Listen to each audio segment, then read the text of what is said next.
Petrol diesel के दामों में लगी आग। रोजाना बढ़ रहे हैं पेट्रोल डीजल के दाम। जनता परेशान। बढ़ते दामों का कांग्रेस कमेटी ने किया विरोध।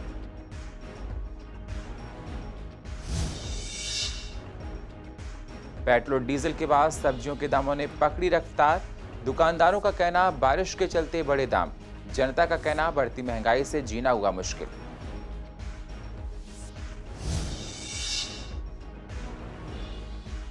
ईडीएमसी के नेता विपक्ष ने प्रेस कॉन्फ्रेंस कर मेयर पर साधा निशाना। कहा, जारी किए गए नंबर की शिकायत को मेयर सार्वजनिक करें। इलाके में जाकर अधिकारी नहीं दूर कर रहे हैं शिकायतें। और दिल्ली ने दूसरी लहर पर पाया नियंत्रण। सत्येंद्र जैन के बयान पर जनता का ऐतराज। जनता का कहना, मंत्रियों के ऐसे बयान से बढ़ेगी लापरवाही।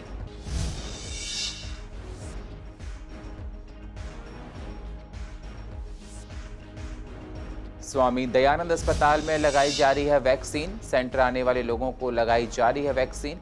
डॉक्टर्स का कहना, सेंटर में हो रहा है कोरोना नियमों का बखूबी पालन।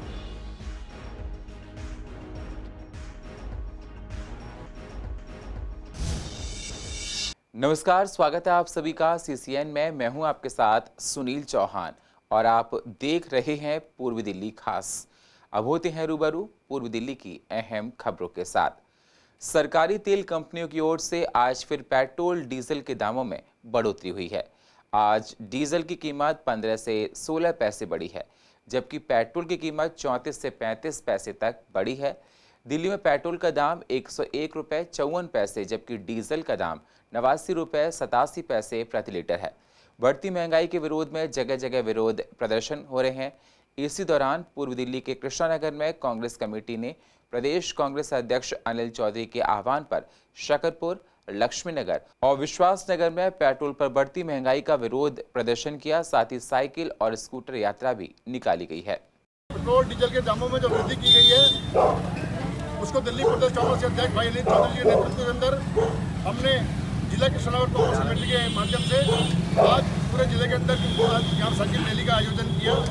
उस माध्यम से हमने लोगों को आह्वान किया, दोनों को, प्रधानमंत्री जी को भी और दिल्ली के मुख्यमंत्री जी को भी, कि जो डीजल और पेट्रोल के दाम, दूध के दाम, तेल के दाम जिस तरह से वृद्धि कर रहे हैं, हम मांग करते हैं कि कृपया कर उनको कम करें। आम जनता त्राही कर रही है। कोरोना की वजह से वैसे ही हालत बड़े खराब है। लोगों के पास काम धंधे नहीं है, व्यापार खत्म हो चुके हैं। आज हालत बहुत खराब है। देखिए साहब, पेट्रोल डीजल के जो दाम बढ़ाए हैं, केंद्र सरकार ने एक्साइज ज़्यादा कर दिया और केजरीवाल सरकार ने जो वैट के जो दाम बढ़ाए हैं उसके विरोध में, जिसके कारण जो है पूरे और अन्य खाद्य सामग्री हैं, फल सब्जियाँ, रोज़मर्रा की चीज़ें, उन पर महंगाई जो है उसका जो असर हो रहा है। लोगों की कमर टूट चुकी है। वैसे ही कोरोना महामारी के चलते जिस तरह के हालत आपके सामने ही है कि सबको जो है एक निवाला जो है का जुगाड़ करने के लिए बड़ी दिक्कत हो रही है। उसी को आवाज़ उठाने के लिए आज हमें लक्ष्मीनगर विधानसभा क्षेत्र में और जिला कांग्रेस कमेटी में, हमारे कृष्णानगर जिला में गुरचरण सिंह राजू जी के नेतृत्व में और शकरपुर में हमने हरिदास शर्मा जी के नेतृत्व में ये सारा कार्य किया। मोदी सरकार और केजरीवाल सरकार ने देश में तबाही मचा रखी है। पूरा देश बहुत परेशान चल रहा है। पेट्रोल डीजल के दाम बढ़ गए, रसोई के दाम जो है बढ़ गए। हमारे मनमोहन सिंह की जब सरकार थी तो पेट्रोल हमें मिलता था 70 साल में 70 रुपये लीटर, आज हो गया 100 से पार लीटर 7 साल में। देश में बढ़ते पेट्रोल और डीजल के दाम तो बढ़ रहे हैं, वहीं दूसरी तरफ सब्जी और फल मंडी में अभी महंगाई का आलम यही है। फल और सब्जी के दाम में हर रोज उछाल आ रहा है। लगातार सब्जियों के दामों में इजाफा देखने को मिल रहा है। मंडी में टमाटर 25 से 30 किलो तक बिक रहा है और धनिया 60 के पार मिल रहा है। वहीं सब्जी विक्रेताओं का कहना है कि बारिश की वजह से सप्लाई में कमी आई है, जिसकी वजह से सब्जियां ज़्यादा महंगी हो गई हैं। ग्राहक पहले काफ़ी क्वांटिटी में सब्जियां लेकर जाते थे, लेकिन महंगाई की वजह से कम सब्जियां ग्राहक खरीद रहे हैं, जिससे हमारा भी नुकसान हो रहा है। अदरक पे तो यही है, शिमला पे है, आपके टमाटर पे भी रेट बढ़े हुए हैं। बरसातों में ऐसा होता है, हरे सौदों पे रेट बढ़ जाते हैं। पीछे से माल कम आता है, सड़ने लगता है।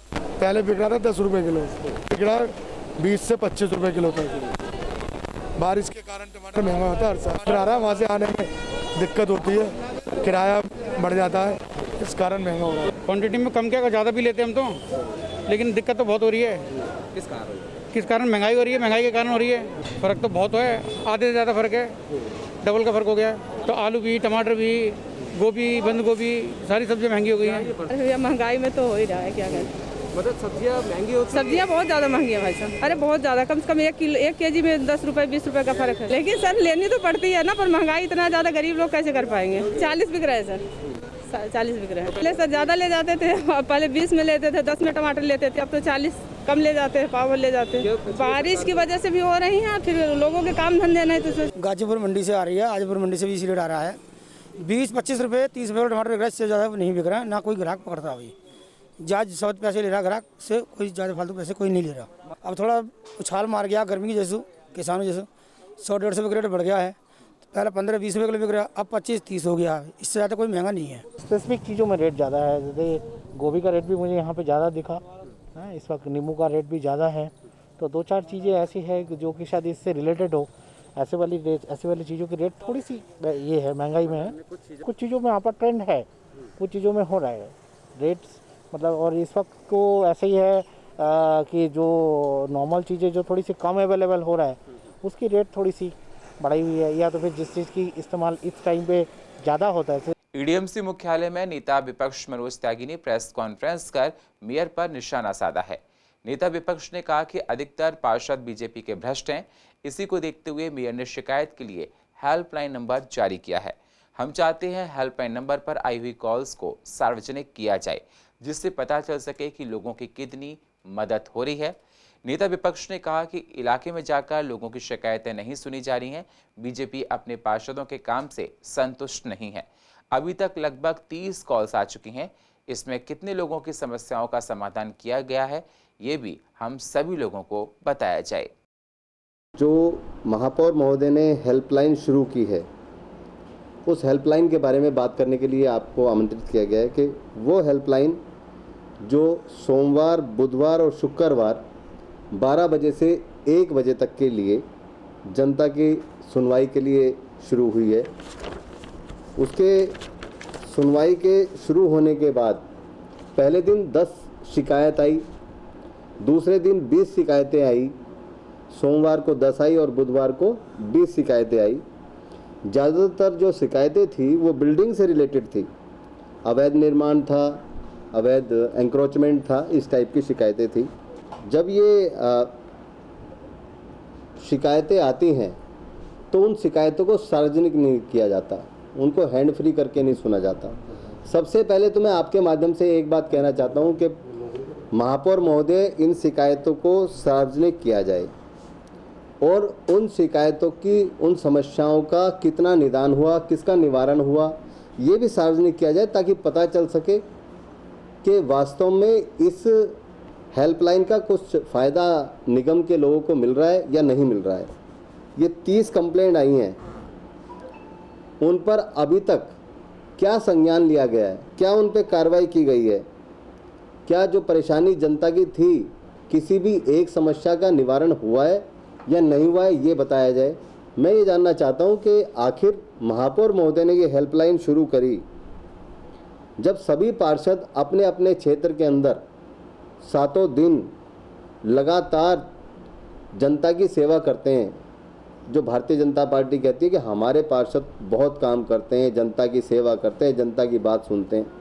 अगर आपके पार्षद रोज़ाना जनता की बात सुन रहे थे, रोज़ाना लोगों की शिकायतों को सुन रहे थे, उनका निवारण कर रहे थे, तो फिर ये हेल्पलाइन बनाने की आवश्यकता, जारी करने की आवश्यकता क्यों पड़ी, मुझे ये बताया जाए। स्वामी दयानंद अस्पताल के वैक्सीन सेंटर पर लोगों को वैक्सीन लगाई जा रही है। कुछ समय पहले वैक्सीन सेंटर को वैक्सीन की किल्लत के चलते बंद कर दिया गया था, लेकिन वैक्सीन की आपूर्ति होने पर इस सेंटर को फिर से चालू कर दिया गया है। डॉक्टर्स का कहना है यहाँ लोगों को वैक्सीनेट करने के साथ ही कोरोना नियमों के बारे में जागरूक किया जा रहा है। लोग सेंटर में कोरोना नियमों का बखूबी पालन कर रहे हैं। इस सेंटर पर रोजाना लगभग 200 लोगों को कोवैक्सीन लगाई जा रही है। वहीं सूरजमल बिहार स्कूल में कोविशील्ड वैक्सीन लगाई जा रही है। इस सेंटर में रोजाना लगभग 800 लोगों को वैक्सीनेट किया जा रहा है। फिलहाल यहाँ डॉक्टर्स का कहना है कि सेंटर वैक्सीन की कोई कमी नहीं है। डोज लगी है और मेरी फर्स्ट डोज है। फर्स्ट डोज है? हाँ जी। क्या रजिस्ट्रेशन करा के आए थे या यही करवाना पड़ा? नहीं, रजिस्ट्रेशन करवा के आए थे, तो स्लॉट टाइम लिया था। कितनी देर में नंबर आ गया यहाँ पर? हमारा पहले ही आ गया, क्योंकि मैं कल भी आई थी कल, लेकिन बारिश के कारण मुझे जाना पड़ा था वापस। कौन सी वैक्सीन लगाई जा रही है? कोवैक्सीन। सर मेरा नंबर आते ही 10 मिनट बाद आ गया एंड यहाँ बहुत अच्छी कन्वीनियंस है और मैं गवर्नमेंट का भी थैंक्स करना चाहता हूँ कि बहुत ही अच्छे से यहाँ वैक्सीन वगैरह सारा प्रोसीजर हो रखा है। मुझे फर्स्ट डोज लगी है कोवैक्सीन की और सब कुछ बहुत ईजी है और मैं कहूँगा सभी सिटीजन्स की ये ड्यूटी है आएँ वैक्सीन लगवाएँ, क्योंकि अगर अब तक हम वैक्सीन नहीं लगवाएंगे तब तक कोरोना रुकने के चांसेस बहुत कम है। तो हम सबकी ड्यूटी है। So I request everyone to come here and ask for the vaccination. मेरे को अभी सेकंड डोज लगे 3 महीने बाद। फर्स्ट शायद 15 मिनट 20 मिनट में नंबर आया था। बोले 15-20 मिनट लगे आफ्टर लंच। ने वेट करने के लिए बोला गया कि लंच टाइम चल रहा है तो आप आधा घंटा वेट कीजिए। मतलब हम 1 बजे आए थे हम लोग, हमको बोला 1:45 बजे के आसपास आप लोग आना। मोस्ट प्रॉब्लम हमारे पास डेली का 800 प्लस का सेंसस हम दे रहे हैं। नहीं, हम लोग वेस्टेज होने ही नहीं देते। हम लोग जब फाइनल जब हमारा लास्ट का जो टाइम होता है जैसे 5 बजे से पहले, तो हम पांचों सेंटर आपस में कोरिलेट कर लेते हैं कि भाई किस किस के पास, फिर एक जगह करके फिर एक ही वाइल खोल के तभी वाइंड अप करते हैं। नहीं, हम प्रॉपर उन्हें एक्सप्लेन करते हैं। तो हमारे पास अब इतने दिन हो गए लगाते हुए, जिसकी भी कोई क्वेरी होती है हम अच्छे तरीके से उन्हें एक्सप्लेन करते हैं। कोरोना की लहर कम जरूर हो गई है लेकिन अभी खत्म नहीं हुई। ऐसे में भी हाल ही में दिल्ली के स्वास्थ्य मंत्री सत्येंद्र जैन ने कोरोना को लेकर एक बयान जारी किया है जिसमें कहा गया है कि कोरोना पर अब पूरी तरह से नियंत्रण पा लिया गया है। उनके इस बयान के बाद राजनीतिक हलचल तेज हो गई है। वहीं दिल्ली वासियों का कहना है कि अभी कोरोना खत्म नहीं हुआ और डॉक्टर्स और वैज्ञानिक लगातार देश में कोरोना की 3rd वेव आने की बात कह रहे हैं। स्वास्थ्य मंत्री सत्येंद्र जैन के इस बयान से कोरोना को लेकर लोग और भी लापरवाह हो जाएंगे। कोरोना कम होते ही राजधानी में लोग पहले से लापरवाही बरत रहे हैं। लोगों का कहना है कि ऐसे में नेताओं को सोच समझकर बयानबाजी करनी चाहिए। मेरा मानना है कि लापरवाही बढ़ रही है और जो लोग इस चीज़ को नहीं मान रहे वो भुगत भी रहे। लोकल इलाके में देखा जाए तो ज़्यादातर लोग नहीं लगा रहे हैं। लापरवाही तो बढ़ेगी। अभी आप देख लीजिए, मनाली देख लीजिए, शिमला देख लीजिए, सदर बाज़ार देख लीजिए, लाजपत राय मार्केट देख लीजिए, क्या हाल है। बुरी हालत है। कश्मीरी गेट, जितने भी बड़े मार्केट सब में बुरी हालत हो रखी है। तो लापरवाही तो बढ़ ही रही है, उसी का नतीजा है। मंत्रियों को भी बयान नहीं देने चाहिए और अपने आप को एक सिक्योरिटी की भावना से अपने आप को जितना हो सके कम से कम भीड़ भाड़ वाले इलाकों से दूर रखती। लहर पर काबू तो पा लिया है काफ़ी हद तक, लेकिन जिस हिसाब से भीड़ छोड़ रखी है या भीड़ है इस हिसाब से इस पर लोगों ने काफ़ी भीड़ बनाई हुई है। इसमें लोग कुछ ना मास्क लगा रहे हैं और ना ही कुछ आपस में एक दूसरे से वो दूरी बना रहे हैं। तो इस तरीके से दूसरी लहर पर काबू तो पा लिया, लेकिन तीसरी लहर के लिए खतरा है। मेरे को लगता है ये थोड़ा सा गलत स्टेटमेंट है कि ऐसा हो गया वैसा हो गया। अब जो हो गया, अब सतर्कता ही करनी है हमें कि बस लगवाओ, वैक्सीन लगवाओ। और गवर्नमेंट को और ज़्यादा इस पर काम करना चाहिए कि लोग कैसे मेरे ख्याल से प्रेरित हों, जो आएँ और वैक्सीनेशन सेंटर पे लगवाएं यहाँ पे आके। और बाकी स्टेटमेंट्स तो पॉलिटिकली बहुत आती रहेंगी, बट इन दी एंड की हम सब सिटीजन्स को ही साथ मिलकर रोकना पड़े। बयान देने में कोई हर्ज भी नहीं है, लेकिन 3rd वेव आई है तो लापरवाही लोगों की बढ़ रही है। आप देख रहे हैं, मतलब जैसे लोग भारी संख्या में बाहर भी निकल रहे हैं, सब चीज़ें कर रहे हैं। मॉल, शॉपिंग मॉल्स, रेस्टोरेंट सब खुल गए हैं, सब जगह भीड़ है, बाज़ारों में बहुत भीड़ है। तो लोग तो बहुत लापरवाह हो गए हैं। बहुत ज़्यादा लापरवाही हो रही है। समझ लो 50 से भी कम हो गए हैं लोग। वो सोचते हैं कि कोरोना हट गया है, लेकिन अभी ऐसी तो कोई बात ही नहीं कि कोरोना हट गया है। बसों के लिए अब आपको बस स्टैंड पर खड़े होकर इंतजार करने की ज़रूरत नहीं पड़ेगी। अब आप अपने मोबाइल के गूगल मैप ऐप पर बस रूट नंबर की लाइव लोकेशन देखकर जान पाएंगे कि आप जिस बस पर बैठ रहे हैं वह कितनी देर में पहुंचेगी। दिल्ली सरकार के परिवहन विभाग ने इसे लेकर गूगल मैप के साथ समझौता किया है। परिवहन मंत्री कैलाश गहलोत ने समझौते के बाद कहा कि अब दिल्ली वाले बस से अपनी यात्रा को मिनट टू मिनट प्लान कर पाएंगे। इस मौके पर परिवहन मंत्री कैलाश गहलोत ने कहा कि हम स्मार्ट, यूज़र फ्रेंडली और लंबे समय तक चलने वाले सार्वजनिक परिवहन व्यवस्था पर लगातार काम कर रहे हैं। वहीं इस बारे में यात्रियों का कहना है कि हमें काफ़ी देर बसों का इंतज़ार करना पड़ता था। इस ऐप से हमें काफ़ी राहत मिलेगी, साथ ही समय की बचत होगी।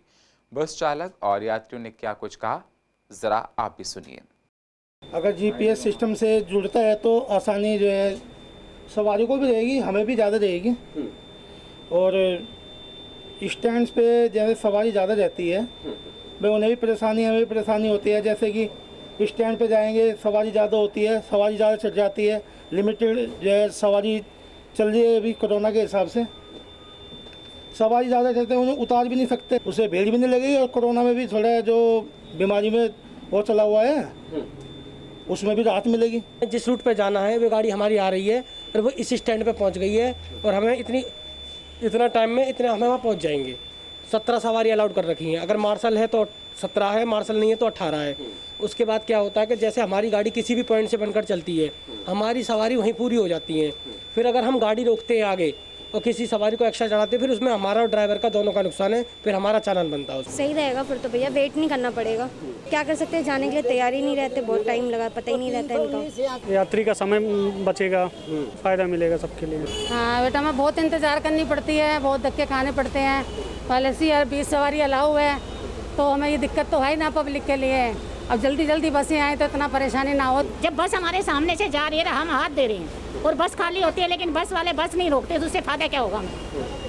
परेशान तो हैं।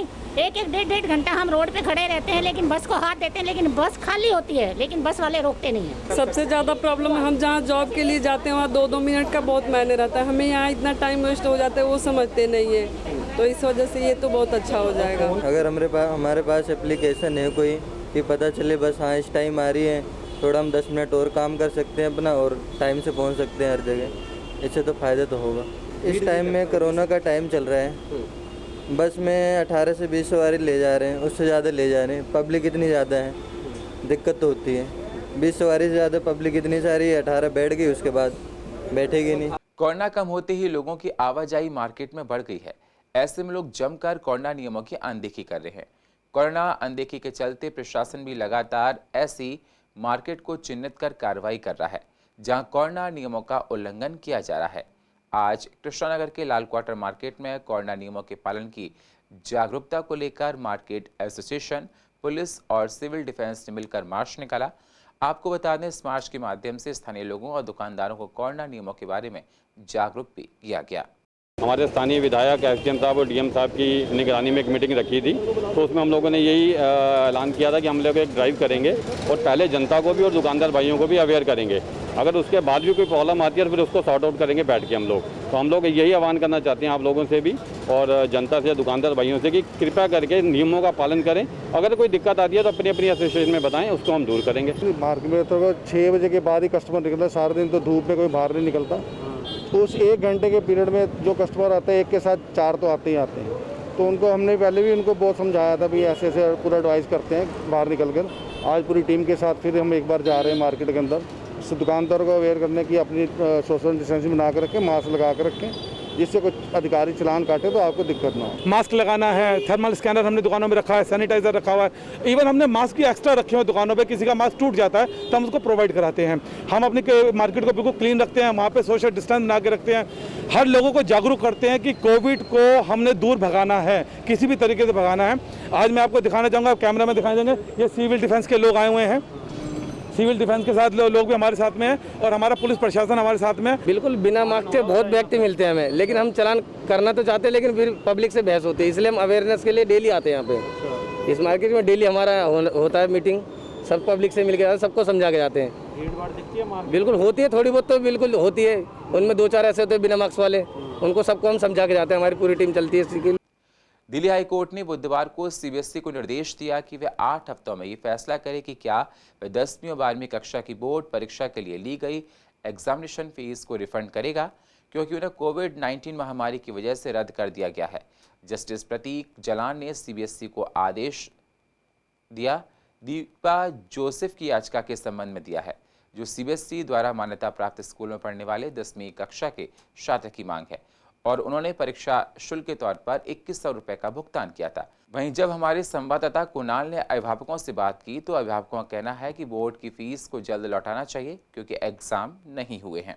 एग्जाम ही नहीं हुए, पेपर ही नहीं हुए, तो 10वीं और 12वीं की जो फीस है वो बच्चों को वापस करनी चाहिए। एक कोरोना काल के अंदर इतने दुनिया में घबराहट, पब्लिक में इतनी वो है, ना काम है ना बिजनेस है, फिर फीस को जो है जब एग्ज़ाम ही नहीं हुए तो फिर उस फीस वापस करनी चाहिए, कुछ ना कुछ राहत मिलनी चाहिए।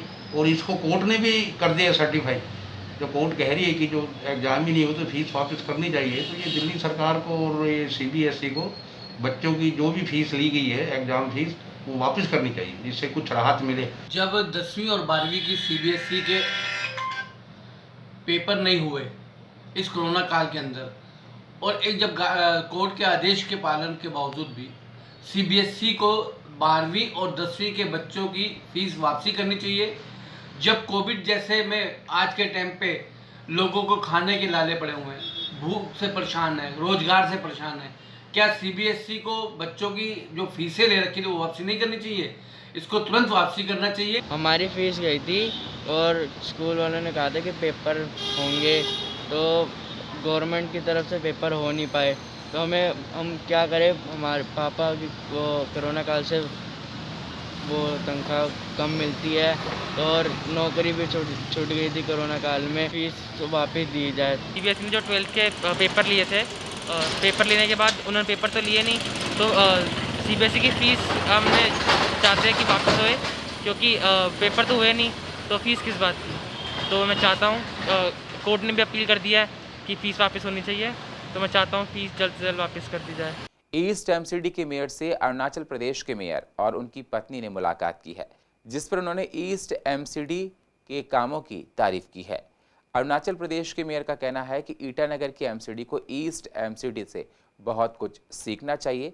जिस तरह से सफाई व्यवस्था ईस्ट MCD में देखी जा रही है वो काबिल तारीफ है, और इतनी आबादी होने के बाद भी पूर्वी दिल्ली नगर निगम काफ़ी अच्छा काम कर रहा है।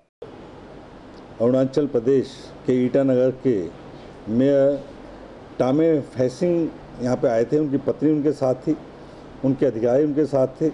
वो देखने आए थे कि पूर्वी दिल्ली नगर निगम में सफाई व्यवस्था कैसी है और कैसे कैसे हम लोग करते हैं।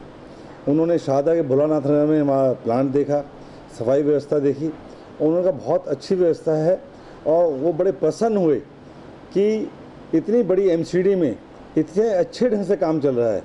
वहाँ का जो ईटानगर की MCD है, वहाँ केवल 1.25 लाख की पॉपुलेशन है जिसके वो मेयर हैं। उन्होंने बताया कि हम यहाँ से बड़े प्रभावित हुए हैं।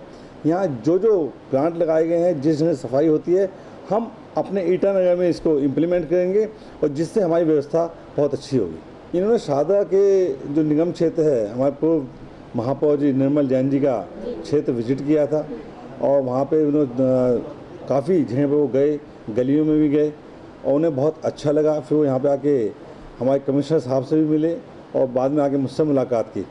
मैंने भी उनसे काफ़ी जानकारी ली कि भाई ईटानगर में क्या क्या होता है, कैसे आप लोग करते हैं, और काफ़ी अच्छे वातावरण में बातचीत हुई, और हमने जलपान का, चाय पान का। उन्होंने पूछा कि आप लोग कितनी तनख्वाह देते हैं निगम पार्षद को, निगम पार्षद कैसे काम करते हैं। जब उनको मालूम हुआ कि हमारे निगम पार्षद बिना तनख्वाह के काम करते हैं, सेवा का काम करते हैं, तो उन्होंने कहा कि ये काम केवल मोदी जी की सेना ही कर सकती है, मोदी जी के बनाए हुए निगम पार्षद ही कर सकते हैं। उनको बड़ी खुशी हुई। उन्होंने कहा कि इतना बड़ा काम, इतनी बड़ी बड़ी निगम के क्षेत्र आपके यहाँ हैं, उन पर बिना तनख्वाह काम करना। उन्होंने मुझसे पूछा आपको कितनी मिलती है, मैंने कहा हमें भी कुछ नहीं मिलता, केवल यहाँ पे हम आप जो आते हैं या जो मेहमान आते हैं उनको चाय पानी पिलाते हैं, उसका खर्चा हमें मिलता है, तनख्वाह हमें भी नहीं मिलती। तो उन्होंने कहा कि भाई मिलना चाहिए। मैं कहा नहीं मिलता तब भी अच्छा काम होगा। जिसने गलत काम करना है वो तनख्वाह मिलने के बाद भी कर सकता है, और जिसने अच्छा काम करता है बिना तनख्वाह के भी हम अच्छा काम करते हैं। हमारे सभी पार्षद बहुत अच्छा काम करने में लगे हुए हैं। और पूर्व दिल्ली की अधिक जानकारी के लिए आप YouTube पर जाकर CCNN को सब्सक्राइब करें और फ्रेश अपडेट लेते रहें। और फिलहाल पूर्व दिल्ली खास में इतना ही। बाकी खबरों के लिए आप बने रहिए CCN के साथ। तब तक के लिए नमस्कार।